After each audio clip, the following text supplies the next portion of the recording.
제가 아기들을 볼 때마다 매번 너무나 신기하고 놀랍다고 생각하는 것이 있습니다. 어쩌면 그렇게 부모를 꽃배 닮았는가 하는 것이죠. 처음 태어날 때는 사실 누구를 닮았는지 잘 모릅니다. 하지만 아이가 크면 클수록 점점 아이의 모습에서 부모를 찾을 수가 있죠. 눈은 아빠 눈이고 또 귀는 엄마 귀입니다. 손가락을 엄마 같다가 환한 이불은 아빠 같기도 하죠. 그렇게 갓 태어난 아기를 볼 때마다 그 닮음을 통해 생명의 신비가 놀랍구나 하는 것을 느끼게 됩니다. 근데 여러분, 우리가 예수님을 나의 구주로 믿을 때 우리는 새로 태어납니다. 우리의 육체는 그대로지만 나의 죽었던 영혼이 다시 태어나게 되는 거죠. 이것을 두 번째 탄생 중생애라고 말합니다. 그렇다면 우리의 영혼도 다시 태어났다면 누군가를 닮아야 되지 않겠습니까? 육체가 부모를 닮는 것처럼 나의 영혼도 나의 영의 부모 되시는 하나님을 닮아야 되는 것 아니겠습니까? 오늘날 많은 그리스도인들이 예수님을 나의 구주로 믿습니다. 하나님의 자녀가 되었습니다. 그런데 무늬만 하나님의 자녀입니다. 하나님의 자녀라고 겨우 턱걸이냈지만 그 인격은, 영혼은 전혀 하나님을 닮지 않았다는 거예요. 오직 하나님의 은혜로 하나님의 양자가 되기는 됐는데 하나님의 형상을 전혀 닮지 않은 채 살고 있을 때가 있다는 겁니다. 그런 우리들에게 바울은 이처럼 말씀하죠. 에베소 4장 15절 말씀 보니 오직 사랑 안에서 참된 것을 하여 범사에 그에까지 자랄지라 그는 머리니 곧 그리스도라. 사랑 안에 참는 것을 하여 범사에 그에까지 자랄지라 그는 머리니 곧 나의 그리스도라. 우리가 어떻게 주님 믿어야 됩니까? 어떻게 매일매일 살아야 됩니까? 오늘은 어제보다, 내일은 오늘보다 나의 구주 예수님을 더 많이 닮아가는 여러분 되기를 주님의 이름으로 축원합니다. 우리가 무늬만 하나님의 자녀가 아니라 진짜로 하나님의 자녀가 되기를 원한다면 주님을 닮게 노력해야 됩니다. 나의 영혼이 자라서 주님처럼 될 수 있도록 최선을 다해야 됩니다.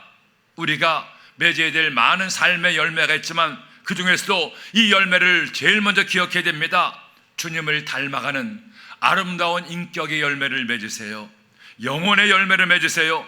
그래서 주님께서 여러분을 보실 때 네가 나를 가장 많이 닮았구나, 그런 칭찬받는 여러분 되기를 예수님의 이름으로 축원합니다. 그렇다면 우리가 주님의 무엇을 닮아야 되겠습니까? 나의 인격에서 어떤 열매를 맺어야 되겠습니까? 첫째로 성령의 열매를 맺어야 됩니다. 여러분, 하나님은 이번 다니엘 기도를 통해서 우리에게 묵은 땅을 기견하라는 말씀을 주셨습니다. 우리가 말씀을 붙들고 먼저 나의 마음밭을 묵은 땅이 되게 하는 것이 무엇인지 찾아냈죠. 그리고 그것을 기도와 성령의 쟁기로 갈아엎어버렸습니다. 그리고 옥토가 된 내 마음밭에 말씀의 씨를 뿌리고 인내와 노력으로 열매를 맺어야 될 것도 깨달았습니다. 그런데 이 모든 것의 궁극적인 이유는 바로 열매를 맺는 것이 아니겠어요? 마음밭을 갈아엎는 것도, 씨를 뿌리는 것도, 힘들고 어려워도 노력하고 참는 것도 다 열매를 맺기 위해서라는 겁니다. 만일 모든 것을 다 했다고 하더라도 내 삶의 믿음의 열매를 맺지 못한다면 그 모든 수고가 헛된 것이 아니겠습니까? 그러므로 우리는 열매를 맺어야 됩니다. 열매를 많이 맺어야 됩니다. 그것도 좋은 열매를 맺어야 됩니다. 특별히 하나님이 원하시는 열매를 맺어야 됩니다. 제일 먼저 축복의 열매를 맺어야 되죠. 영혼이 잘된 같이 범사가 잘되고 강건한 축복의 열매가 여러분의 삶 가운데 맺어지게 될 줄로 믿습니다. 그리고 또 하나 우리가 맺어야 될 열매가 있습니다. 우리가 주님을 닮아가기 위해서는 꼭 맺어야 될 열매죠. 바로 성령의 열매예요. 오늘 말씀 보세요. 갈라디아서 5장 22절에 오직 성령의 열매는 사랑과 희락과 화평과 오래 참음과 자비와 양성과 충성과 온유와 절제니 이 같은 것을 금지할 법이 없느니라. 오직 성령의 열매를 맺으라고 말씀하고 있습니다. 성령의 열매는 무엇입니까? 내 안에 성령으로 충만할 때 내 인격에서 맺어지는 열매입니다. 성령 하나님이 나를 인도하시고 나와 함께 하실 때 맺는 삶의 열매라는 겁니다. 그리고 이 성령의 열매란 결국 성령 하나님의 성품과 성격이에요. 더구나 성부, 성자, 성령은 한 분이시기 때문에 다 같습니다. 성령의 열매가 성령의 성품이라면 바로 우리가 닮아야 될 예수님의 성품이기 바로 이 성령의 열매이기도 하다는 거예요. 그러므로 여러분, 우리가 그리스도와 같이 되기 위해서는 제일 먼저 나 영혼에 성령의 열매가 맺어져야 됩니다. 이 9가지의 성령의 열매들을 보세요. 사랑과 희락과 화평과 오래 참음과 자비와 양선과 충성과 온유와 절제, 이 9가지야말로 결국 예수님의 마음이 아니겠어요? 우리는 예수님 믿으면서 평생에 이 열매들을 맺고자 하는 간절한 소원이 있어야 됩니다. 어떤 열매보다도 제일 먼저 이 열매 맺기를 간절히 원해야 됩니다.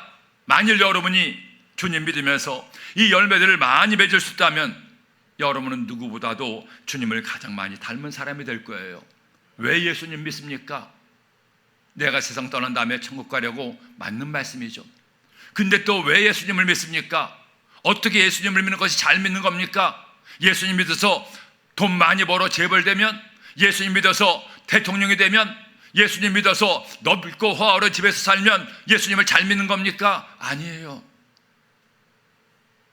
예수님을 잘 믿는 것은 주님을 얼마나 많이 닮느냐, 여기 있습니다.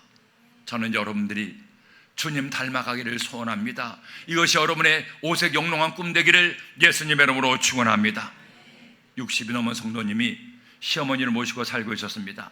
그런데 80이 넘은 시어머니가 중풍으로 쓰러져서 5년이 넘도록 누워 살았죠. 그러니 이 성도님 역시 나이가 60이 넘었는데도 본인의 몸도 아픈데도 매일 한약을 달여서 드려야 되고 기저귀도 갈아드려야 되고 목욕도 시켜줘야 됐습니다. 60이 넘은 이분이 하기에는 너무나 힘든 일이었죠. 겉으로는 열심히 하는 것 같아도 마음속으로는 그런 생각을 했습니다. 아니, 저 노인네 어서 돌아가시지, 왜 이렇게 오래 사서 나를 이렇게 고생시키라는 생각도 했죠. 그러면서도 며느리 할 바를 안 할 수 없어서 그렇게 시어머니를 모시고 살았습니다. 그런데 어느 날 교회에서 말씀을 듣는데 목사님이 그날따라 고린도전서 13장의 말씀으로 설교를 하는 거예요. 고린도전서 13장 1절에 내가 사람의 방언과 천사의 말을 할지라도 사랑이 없으면 소리나는 구리와 울리는 꽹과리가 되고, 내가 예언하는 능력이 있어 모든 비밀과 모든 지식을 알고 또 산을 올 만한 모든 믿음이 있을지라도 사랑이 없으면 내가 아무것도 아니요. 천사의 말을 해도, 방언을 말해도, 모든 지식을 다 알아도, 산을 옮길 만한 믿음이 있어도 사랑이 없으면 아무것도 아니요. 사랑이 없으면 아무것도 아니요. 이 말씀이 이 며느리의 마음에 비수처럼 박혔습니다. 불현듯 자신 지난 5년간 시어머니를 간호하고 돌봐드린 것이 기억이 나는데, 약달여 드리며 병건하는 것이 다 거짓이요 위선이었다는 사실을 알았습니다. 사랑이 없으면 아무것도 아니라고 하는데 나는 겉으로만 착한 며느리인 채 했지, 효도하는 며느리인 채 했지, 속으로는 사랑이 아니라 독을 품고 미움으로 시어머니를 돌봤다는 생각이 들게 됐어요. 그것이 깨달아지는 순간에 자기도 모르게 눈에서 눈물이 흘렀습니다. 기도 시간 하나님께 눈물로 통회하며 기도했습니다. 하나님, 용서해 주옵소서. 제가 어머니를 사랑으로 섬긴 것이 아니라 미움으로 섬겼습니다. 약을 드린 것이 아니라 독을 드렸습니다. 저의 죄를 용서하시고 제가 어머니를 진정으로 사랑하게 하여 주옵소서. 그렇게 주님께 회개하고 나서 그녀의 마음이 변했습니다. 그때부터는 외롭게 병들어 시들시들해가는 시어머니를 위해서 기도하며 사랑의 마음으로 약을 다렸습니다. 약을 다릴 때마다 주님, 이 약 먹고 어머니 건강하게 하시고 행복하게 하시고 감사하며 살게 하여 주옵소서. 어느 날도 그렇게 약을 다리면서 눈물을 흘리며 기도를 했습니다. 그리고 제 눈물 자국도 다 지우지 못하고 약을 들고 갔는데 시어머니가 물끄러미 보더니 그런 얘기를 하는 거예요. 얘야, 오늘따라 네 눈동자가 다르구나. 내 얼굴 모습이 여느 때와는 달라 하면서 약을 잡수는데 잡수고 하시는 말이 오늘따라 약이 참 나네. 얘야, 그동안 정말 수고 많았어 하고 그 다음날 새벽 세상을 떠나셨어요. 그 성도님이 목사님에게 와서 그런 말을 했습니다. 목사님, 저는 오랫동안 어머니께 사약을 드렸습니다. 언제 가시지, 언제 돌아가시지 하면서 약을 드렸습니다. 그런데 하나님이 그런 저를 깨닫게 하시고 회개케 하시고 어머니를 사랑하는 마음을 주셨습니다. 그때부터 짧은 시간이지만 그 마음으로 사랑하는 마음으로 약을 달여드렸더니 결국 그 약을 드시고 어머니가 천국 가셨습니다.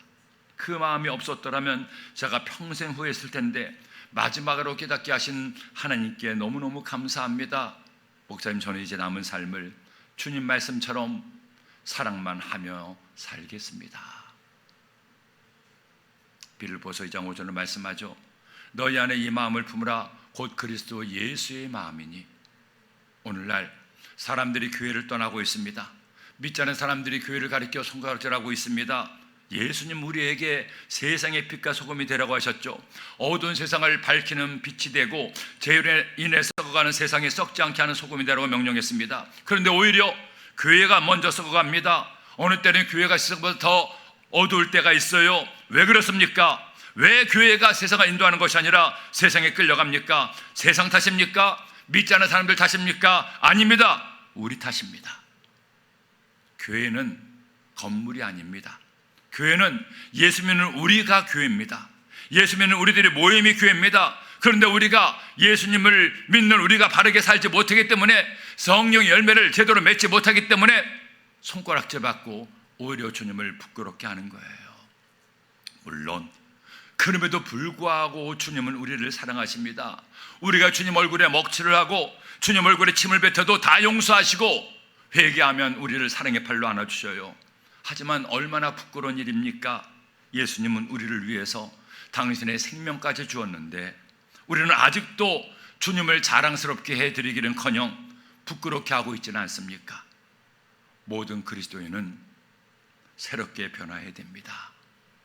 저를 비롯해 우리 모든 소학의 성도님들이 이렇게 달라져야 됩니다. 나의 삶에 성령의 열매 맺기를 결심해야 됩니다. 그 어떤 열매보다도 가장 먼저 성령의 열매를 맺기를 위하여 기도하고 노력하고 최선을 다해야 됩니다. 만일 모든 그리스도인들이 이처럼 성령의 열매를 맺으며 산다면 교회는 비로소 세상의 빛과 소금이 될 수가 있습니다. 우리가 맺는 성령의 열매들을 믿지 않는 사람들이 보고 그 열매들로 새로워지는 우리를 보고 수많은 영혼이 감동하여 죽게 나오지 않겠어요? 전 우리 소아교회가 이런 교회가 되기를 날마다 소망하며 기도합니다. 우리의 인격이, 우리의 삶이, 우리의 믿음이 성령 열매를 주렁주렁 맺어 하나님의 교회가 날마다 구원받는 성도로 더해지기를 소원합니다. 어둡고 캄캄한 이 땅의 영적 밤하늘에 우리의 영혼의 빛으로 밝아지기를 소원합니다. 여러분 결심하세요. 이번 다니엘 기도를 통하여 결단하세요. 주님, 내가 주님이 기뻐하시는 성령의 열매 맺게 하여 주옵소서. 이를 위해 나의 최선을 다하게 하여 주시옵소서. 이것이 나의 첫 번째 꿈 되게 하여 주옵소서. 그런 우리가 되기를 예수님의 이름으로 축원합니다. 둘째로, 우리는 열매를 맺기 위해서 노력해야 됩니다. 여러분, 성령의 열매 맺기를 결심하십시오. 사랑과 희락과 화평과 오래 참음과 자비와 양성과 충성과 온유와 절제의 삶을 살겠다고 결단하세요. 그렇게 결심했습니까? 그렇다면 이제 또 할 일이 있습니다. 지금부터는 그 열매를 맺기 위해 노력을 해야 됩니다. 며칠 전에도 말씀드렸지만 열매는 결코 단번에 맺고 있는 것이 아니죠. 시간이 필요합니다. 오랜 시간 열매가 자라고 익는 시간이 필요합니다. 또 시간만 지나간다고 저절로 열매가 맺어지는 것도 아니죠. 반드시 농부의 수고와 노력이 있어야 됩니다. 열매가 맺어지기까지 물과 양분을 주어야 되죠. 열매가 자라기에 충분한 물과 양분이 없으면 열매는 제대로 자랄 수가 없어요. 그러기에 농부는 끊임없이 물과 양분을 나무에 공급해 줘야 됩니다. 이것만이 아니죠. 열매를 노리는 해충과 새들과 싸워야 됩니다. 어느 가을 농촌 풍경을 제가 텔레비전으로 볼 수가 있었습니다. 온 들판이 황금 들판이 됐어요. 벼들이 누렇게 익어서 추수할 날만 기다리고 있었습니다. 그런데 그 들판에 가만히 보니 전쟁을 하고 있었습니다. 무슨 전쟁이냐? 참새떼와의 전쟁이었어요. 허수아비를 세워놨는데 이 참새들도 영리해져서 허수아비가 소용이 없습니다. 그러자 이번에는 농부가 거대한 풍선 허수아비를 세워놨습니다. 이 허수아비는 가만히 서 있기만 한 것이 아니라 바람이 막 이리저리 움직여요. 그래서 참새떼를 쫓아내는 겁니다. 뿐만 아닙니다. 녹음기를 틀어놓고 사람 소리를 내게 합니다. 화이 화이 저리 가라 참새야, 저리 가라 참새야. 마치 허수아비 풍선이 말하는 것처럼 제가 그걸 보면서 야, 농사도 그냥 짓는 게 아니구나. 한 톨의 쌀이 우리 입에 들어오기까지 저렇게 농부가 온갖 고생을 다 하는구나. 열매는 저절로 맺어지고 나의 것이 되는 것이 아니죠. 이런 수고와 노력이 있을 때 비로소 맺을 수가 있는 겁니다. 하물며 예수님의 성품인 성령의 열매를 그렇게 쉽게 맺을 수가 있겠습니까? 노력해야 됩니다. 노력해야 됩니다. 평생을 노력해야 됩니다. 오늘은 어제보다, 내일은 오늘보다 그 열매가 더 익어가도록 노력을 해야 됩니다. 아니, 어느 때 보면 어제나 오늘이나 항상 그대로인 것처럼 보일지 몰라도 그래도 노력해야 됩니다. 나 자신을 돌이켜보고 잘못한 것을 회개하고 새롭게 또 노력해야 됩니다. 날마다 성령의 열매 맺기를 소원하고 나의 사랑이, 나의 희락이, 나의 오래 참음이 좀 더 자랐는지, 좀 더 익었는지 점검하고 또 노력해야 돼요. 성령의 열매는 나의 노력의 양분을 먹으며 익어가고 연걸어가기 때문입니다. 영국의 어느 교회에서 있었던 일입니다. 시골에 살던 두 젊은이가 도시로 옮겨와서 한 교회에 출석하기 시작했습니다. 그들은 시골 교회와는 전혀 다른 분위기 때문에 적응하기가 좀 힘들었죠. 시골 교회는 사람도 적고 서로 다 알아서 한 가족 같고 따뜻한 분위기였습니다. 근데 도시교회는 사람도 많고 무슨 할 일이 이렇게 많은지 자기들끼리 바쁘게 일하는 거예요. 1년 가까이 교회를 출석했는데 아무도 아는 척하는 사람이 없었죠. 드디어 그들의 인내가 한계에 달하게 됐습니다. 이 두 사람이 모여서 이야기를 했어요. 다음 주에는 결판을 내자. 이 교회를 계속 다니든지 안 다니든지 결판을 내자. 그런데 똑같이 결판 내자고 했지만 두 사람의 생각이 달랐습니다. 한 사람은 다음 주일에 교회 가서 그에게 이야기는 거는 사람이 한 사람도 없으면 이 교회를 그만 다니겠다고 결심했어요. 근데 또 한 사람은 다음 주일에 가서 자신이 먼저 누구에게든지 말을 걸겠다고 결심했습니다. 다음 주일날 한 친구는 자기가 결심한 대로 자기에게 말을 거는 사람이 없자 그것으로 교회 생활을 그만두고 말았습니다. 하지만 또 한 사람은 자신의 작은 결심을 실천해서 누가 알아봐 주지 않는데 먼저 교회에 있는 사람에게 말을 건네기 시작했습니다. 결국 그는 그 교회에 정착하게 되었고 그곳에서 주님을 만나고 그의 삶을 주님께 드렸어요. 이 사람이 저 유명한 신학자 리처드 맥스터입니다. 젊은 날 이분의 책을 통해 큰 감동을 받았습니다. 그는 그런 얘기를 했습니다. 내가 먼저 다가가 내가 먼저 사랑을 청했더니 그도 나를 사랑하고 나의 삶의 주에 내가 임하기 시작했습니다. 여러분, 신앙생활은 남이 해주는 게 아닙니다. 남이 노력해 주는 것이 아닙니다. 저 사람이 어떻게 하나 보는 것이 아닙니다. 하나님 나에게 어떻게 해주나 이것을 먼저 보는 게 아닙니다. 내가 노력하는 거예요. 교회 생활은 남이 오기를 기다리는 것이 아니라 내가 먼저 다가가는 겁니다. 성령의 열매는 저절로 맺어지는 열매가 아니라 내가 노력하고 또 노력할 때 그 수고를 먹고 자라는 열매라는 겁니다. 누가 나에게 어떻게 해주나 생각하지 말고 내가 먼저 그 일을 위해서 사랑의 수고를 아끼지 않을 때, 그런 수고와 노력이 쌓이고 쌓일 때 우리의 관계는 회복되고 우리의 삶은 성령의 열매로 맺어지게 되는 겁니다. 바울은 고린도후서 7장 1절에 이처럼 말씀하죠. 그런즉 사랑하는 자들아, 이 약속을 가진 우리는 하나님을 두려워하는 가운데에서 거룩함을 온전히 이루어 육과 영의 온갖 더러운 곳에서 자신을 깨끗하게 하자.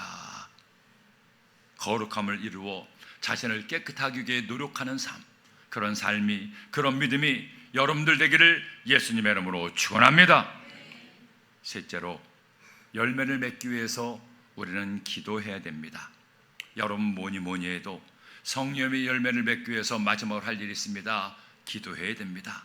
성령의 열매란 말 그대로 성령 하나님 맺으시는 열매, 하나님의 성품이기에 사람만으로 결코 맺을 수가 없습니다. 아무리 열심히 노력하고 또 최선을 다해도 나 자신을 돌아봐도 나 힘만으로 맺을 수 없는 열매가 성령의 열매이기도 합니다. 한 성도님이 저에게 한 번은 그런 말씀을 하셔요. 목사님 말씀을 통해 은혜를 받습니다. 정말 성령의 열매를 맺으며 살아가야지 굳게 결심도 합니다. 노력도 합니다. 저는 특별히 오래 참지를 못하는데 이제부터는 정말로 오래 참는 훈련을 해야지 마음을 굳게 먹습니다. 근데 그렇게 결심하면 바로 그날 도저히 참지 못할 일이 생깁니다. 화가 나서 견딜 수 없는 일이 생겨서 작심삼일이 아니라 작심일일이 될 때가 너무나 많습니다. 목사님, 성령의 열매 맺는 것이 너무나 힘이 들어요. 이런 고백이 어디 그 성도님 뿐이겠습니까? 저도 마찬가지고 여러분도 마찬가지 아니겠어요? 성령의 9가지 열매 중 어느 것 하나도 쉬운 것이 없지만 가장 어려운 것 중 하나가 저 역시도 오래 참음의 열매이기도 합니다. 왜 이렇게 참는 게 힘든지 모르겠습니다. 이것이 또 우리들만 해야겠습니까? 우리 대한민국 사람이라면 가장 맺기 힘든 열매 중 하나가 이 오래 참음의 열매일 거예요. 아니 이것뿐이겠습니까? 사랑보다는 미움이, 기쁨보다는 염려가, 화평보다는 다툼이 우리에게 더 익숙합니다. 그런 우리가 성령 열매를 다 맺는다는 것은 어쩌면 불가능하게 보이기도 해요. 하지만 그럼에도 불구하고 주님 우리에게 열매를 맺으라고 명령하십니다. 어떻게 우리가 성령 열매를 맺을 수가 있습니까? 단번에 맺히지 못하지만 실수하고 또 넘어지지만 그래도 열매를 맺을 수 있는 방법이 뭡니까? 내가 노력할 뿐 아니라 주님의 도움을 구하여 기도하는 여러분 되기를 예수님의 이름으로 축원합니다. 나의 노력과 함께 성령님이 도와주셔야 성령 열매를 맺을 수가 있어요. 어떻게 하면 성령님이 나로 열매 맺도록 도와주십니까? 우리가 기도할 때 하나님의 도우심을 구하며 성령의 열매를 맺기 위하여 하나님께 기도할 때 하나님은 우리에게 성령의 열매 맺을 힘과 능력을 주시고 지혜를 주어서 성령의 열매를 맺게 해주시는 겁니다. 그러므로 여러분 평생에 걸쳐 기도할 첫 번째 기도의 제목은 이것입니다. 주님, 제가 성령의 열매 맺어 주님 닮게 하여 주옵소서. 내 안에 사랑과 희락과 화평과 오래 참음과 자비와 양성과 충성과 온유와 절제의 열매를 맺게 하여 주시옵소서. 나 자신의 하루를 돌이켜보며 나의 지난 한 주간을 돌이켜보며 나의 지난 한 달을 돌이켜보며 내가 얼마나 열매 맺었는지 다시 한번 나를 돌아보고 기도할 때 우리는 하나님이 기뻐하신 열매를 맺을 수가 있는 겁니다. 1620년 영국의 일단의 청교도들이 메이플라워를 타고 미국에 도착했습니다. 신대륙에 도착한 그들은 온갖 어려움과 고난 가운데에도 하나님께 감사의 제사를 드렸고 하나님을 예배하며 자신의 집보다 성전을 먼저 세워 하나님을 예배했습니다. 그렇게 세워진 미국이 오늘날의 강대국까지 저절로 된 것은 아니었습니다. 그렇게 일단의 청교도들로 시작된 그 미국 대륙의 이주의 역사가 이제 점점 많은 사람들이 신대륙으로 가면서 많은 사람들이 신대륙에 오긴 했지만 그만 처음에 신앙을 잃어버리고 그들은 죄악 가운데 한탕주의에 빠져서 어떻게 하면 새로운 땅에 와서 돈을 많이 벌까 돈에 빠져 살았던 18세기가 이르게 되었습니다. 그때 18세기를 얻어서 하나님께서 미국의 놀라운 대각성운동을 일으키는데 그 당시 대각성운동을 일으켰던 이들 가운데 조나단 에드워드 목사가 있습니다. 그는 뛰어난 신학자요 철학자이기도 했고 위대한 부흥운동가이기도 했습니다. 그가 말씀을 전했을 때 수많은 사람들이 그들의 죄를 깨닫고 통곡하며 회개하고 하나님 은혜를 구하며 하나님께 돌아오게 됐습니다. 어느 때는 성전이 아니라 교회가 아니라 들판에서 수백 수천 명에게 복음을 전했을 때 하나님의 놀라운 성령 역사가 그들 가운데 임하기도 했죠. 그렇게 조나단 에드워드 목사는 미국의 대각성운동을 일으켰고 미국이 다시 한번 신앙을 회복하는 데 결정적 역할을 하고 그 영향력과 파급 효과를 토대로 미국이 영국으로부터 독립을 하게 될 수가 있었습니다.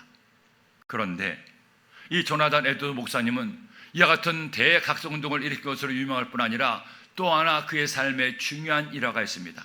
그는 아내 사라와 함께 가정을 이루어 살았는데 그들은 하나님을 경외하는 부부였습니다. 교회에서 하나님을 예배하는 것은 물론이고 집에서도 모든 일에 기도하며 하나님을 의지했죠. 하나님은 그렇게 하나님을 경외하는 부부에게 은혜를 주셔서 12명의 자녀를 주었습니다. 하지만 그 자녀들을 위해서 부모가 할 수 있는 것이 그렇게 많지 않았습니다.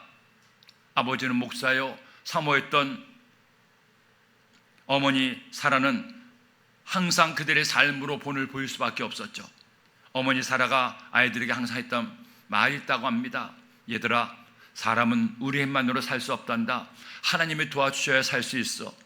너희가 앞으로 하나님이 기뻐하시는 삶을 살 수 있도록 항상 하나님께 기도할게. 너희도 하나님께서 원하시는 삶을 살도록 기도하며 살아라. 엄마 아빠도 그렇게 살아왔단다. 이들 부부는 그들의 삶으로 자녀들에게 믿음의 유산을 물려주며 하나님께 날마다 기도하며 그들의 삶을 살았습니다. 성령의 열매 맺기를 위하여 그들의 삶의 인격 열매를 맺기 위해서 최선을 다했죠. 그렇게 그 후손들이 성장하여 어른이 되고 그들이 결혼하고 또 일가를 나누고 또 일가가 됐습니다. 그렇게 4, 5대에 걸쳐서 후손이 늘어나가면서 놀라운 일이 생겼습니다. 이 조나단 에드워드 목사와 아내 사라 사모 사이에서 그 가문에 뛰어난 인재들이 나오기 시작했는데, 학자들이 이 가문을 연구한 결과 이런 내용을 발표했습니다. 그들 가문에서 부통령이 1명, 13명의 대학 총장, 3명의 주지사, 3명의 시장, 149명의 변호사, 48명의 판검사, 116명의 목사, 75명의 사업가, 25명의 발명가, 66명의 교수, 82명의 차관급 공무원, 68명의 의사가 나왔다는 겁니다. 도대체 이들 가문에 어떤 일이 있었기에 이런 훌륭한 가문을 이뤘을까 연구했을 때 결국 결론은 오직 하나, 조나단 에드워드 목사와 사라가 12명의 자녀들에게 하나님을 믿는 신앙의 본을 보여주었다는 겁니다. 하나님께 기도하며 그들의 삶을 살았고 그것이 자녀들에게 본이 되어 그 믿음의 자녀들이 또 본마다 이 가문에 이런 하나님의 은혜가 임하게 되었다는 거죠. 이 조나단 에드워드 목사와 사라가 살았던 오두막집엔 유명한 관광지가 되었습니다. 그 집 앞에 간판에는 이런 글이 써 있다고 합니다. 이 집은 미국 역사를 새로 만들어낸 위대한 집입니다. 여러분, 우리의 인생은 마치 나무와 같습니다. 평생에 걸쳐 자라는 이 인생의 나무들에는 여러 가지 열매들이 열리게 되죠. 물질이라는 열매도 있고 자녀라는 열매도 있습니다. 일이라는 열매도 있고 축복이라는 열매들도 있습니다. 사람에 따라 어떤 열매는 크고 잘 자랐지만 어떤 열매는 작고 빈약하기도 할 거예요. 그런데 그런 열매들 가운데 가장 높은 가지에 맺는 열매, 하나님이 제일 먼저 보시는 열매는 성령의 열매입니다. 우리의 인생 가운데 가장 맺기 힘들지만 가장 소중한 열매이기도 합니다.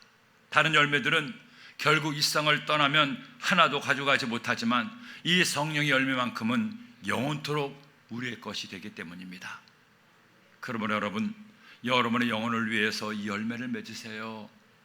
다투지 마세요. 미워하지 마세요. 싸우지 마세요. 욕심 부리지 마세요. 참지 못하고 화내고 성질 부리지 마세요. 사랑과 희락과 화평과 오래 참음과 자비와 양선과 충성과 온유와 절제, 이 열매가 여러분의 마음속 깊이 새겨져 날마다 그 열매들이 조금씩 익어가게 되기를, 그래서 주님 앞에 서는 날 탐스러운 열매가 되기를 예수님의 이름으로 축원합니다. 축원합니다.